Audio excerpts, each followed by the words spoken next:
And we're going to, we're going to have a chance to chat with Governor Jon Huntsman this morning. Former governor of Utah, running for the Republican presidential nomination.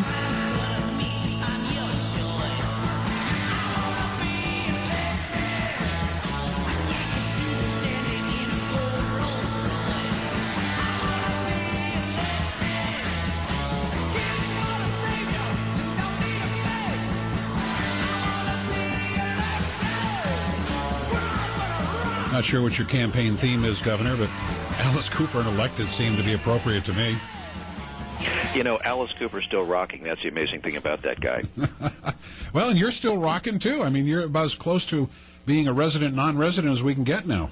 You got it, and even more so. In fact, I've got a couple of kids who are thinking about taking up residency there temporarily, which could be a fun thing. I mean, it's because New Hampshire is the bellwether. I mean, this is where it plays out in an important and an interesting and a substantive way, where people take their responsibility in their citizenship and responsibility seriously in this first primary state. So it's an honor to be associated and to work the streets hard and to move our numbers forward based upon a message and based upon connecting with the good people of the Granite State.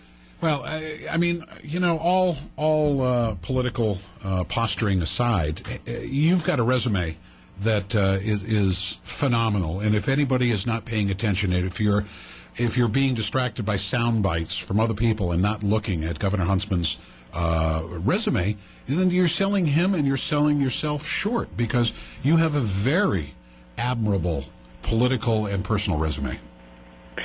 Well, listen, Peter, you're kind. I guess the most important thing that can be said about me is that I'm a proud dad of 7, and so far they're all relatively decent human beings. And you figure if you raise 7 kids, 2 of whom are adopted, we've got a little girl from China, a little girl from India, and if you can move them along and ensure that they are productive, contributing members of society, I guess that's probably the most important contribution of all. But I do think, Peter, when it comes right down to it, there will be 3 things that will be looked at by the citizens of this country in terms of important criteria that they're going to be looking for in the next president. One is solid private sector experience, for the simple reason that as far as the eye can see into the 21st century, this nation must create jobs, and it's important to have somebody who has a sense of the fragility and the magic of the free market system. Second, someone who's been a governor. But not just a governor to be a governor who has taken his state to number 1 in job creation, number 1 in terms of the best managed state in America, which is what the Pew Center named us as. And listen, that's a pretty tough ranking to get. A state that has gone through education reform, healthcare reform in ways that really did set the trend for the years to follow. And then third, since we do live in a very complex and confusing world, someone who actually knows something about what lies overseas and our position in the 21st century globally. I've lived overseas 4 times. I've been an ambassador for my country 3 times.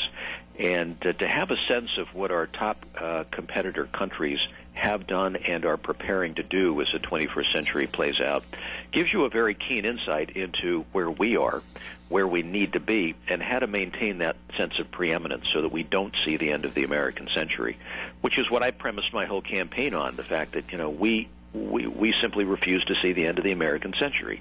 And who would have thought that at this point in our nation's history we'd even be having this conversation?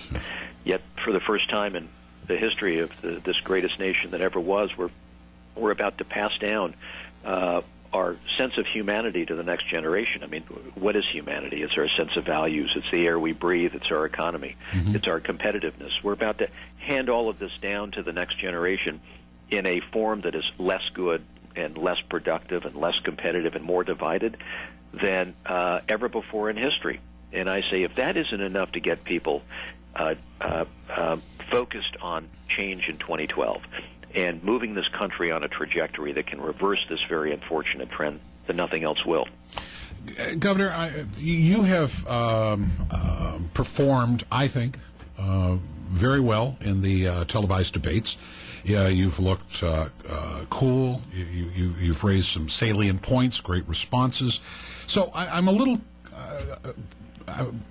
dumbfounded as to how CNN might be able to have you not appear in the debates, even though you've been going up in the polls, double-digit in New Hampshire, so you are finally, campaign's getting some traction, it's paying off. CNN said, oh, no, unless you meet this 2% threshold, you're not going to be on. How can they do that? Well, they have their criteria that must be met, but here's what happened yesterday. There were two polls that came out yesterday that has 4 and 5%. Okay. So we're continuing upward momentum in the national polls, and of course that lags. For example, the New Hampshire poll, simply because our time is focused in New Hampshire, less so in some of the other media markets. But I'm delighted that we're moving upward, and as we move upward, you see some of the other competitors in the field who were once at the top, who are moving downward. Mm-hmm. So you just look at the trend line here. We've had 5 front runners in this race in the last 5 to 6 months. I mean, we now have Herman Cain, who in one of the last polls was far and away the front runner. Right. And so it's a very interesting set of circumstances here. When we entered the race 3 months ago, word on the street was Pawlenty is getting the money, he's getting the buzz, he's getting the endorsements. He's got a lock on this thing. Well, we all know what happened there. Yeah. And the next month was Bachmann has got the buzz, she's got the money, she has the endorsements, she's moving inexorably toward victory. And we all kind of know where that one might end up. And then it was Rick Perry's getting in the race. Mm-hmm. And that's going to so change the dynamic that nobody else will stand a chance. And I think I know where that one's going to go. So now you're waiting for Chris Christie, right? Yeah, who's a great guy, and I like him, and we've talked about this very subject before. But then you reflect, let history be your guide here, as it always is, in a rather predictable way. 4 years ago, we also had 2 front runners, one by the name of Rudy Giuliani and one by the name of Fred Thompson, and that was the juggernaut that was moving forward. Right. One of them was bound to get the nomination, and things change. And things change because New Hampshire plays such a critically important role as a safeguard, ensuring that the first primary state registers a judgment and an opinion based on substance, based on depth, based upon vision, and based upon leadership. Had Fred Thompson gotten off the campaign bus a couple of times, he might have done better. I think that there's probably something to that. Yeah. There's the old work ethic part of it. How long are you in New Hampshire now, Governor? Well, we'll be in New Hampshire we're just now on the road fundraising, but we'll be back in New Hampshire again before the Dartmouth debates and consistently thereafter. And we'll be putting more and more in terms of our team effort into New Hampshire, which I'm excited about. And we're going to work that state the way one needs to work it in order to win. And the good news for us is that our town hall meetings are becoming bigger and bigger. The last couple town hall meetings we had, they were packed. And that is evidence to me that the message is beginning to take off. You're getting some of the effect of the buzz factor, people talking about what they're hearing, what they're seeing, mm-hmm. what they experience, and that you're good enough, your message is salient enough for people to come out and give it a listen. Well, I hope you stick around in the state, because if Florida keeps going, hell, the primary could be in 10 days. No, I don't. I mentioned that to my wife Mary Kay yesterday. That who's a good Floridian, by the way, born and raised in Orlando. That you keep moving this thing up, and where does it end? But there is something very traditional, and I think very effective in terms of the results that we achieve by having the lineup that we do. You've got an early caucus in Iowa. You've got the first primary in New Hampshire. There's a sorting out because of the demographics of New Hampshire, because of what it requires in order for one to succeed. I mean, it's just such a phenomenally interesting experience. We've been through straw polls now in Iowa, where you watch people bust in on a per capita basis. Yeah. They're given nice dinners, and they get to listen to Randy Travis in the tent. Ooh. And of course, who wouldn't vote for that? Well, yeah, no, that's good. Who wouldn't vote for that? And then you have a straw poll in Florida, and it's the same kind of artificiality that plays out. And then you go to New Hampshire, they don't do straw polls. There's no artificiality. This is a real thing.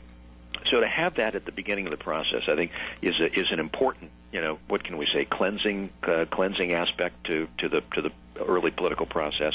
You don't pass the first step unless you've got something to offer. Well, that's true. Point taken. 9:43, and I know I've only had you for a couple of minutes, so we'll let you go. But I know we're going to chat with you. I know you're going to be on with Brian with Bulldog in a little while. We want to get you in the studio some morning as the campaign rolls on.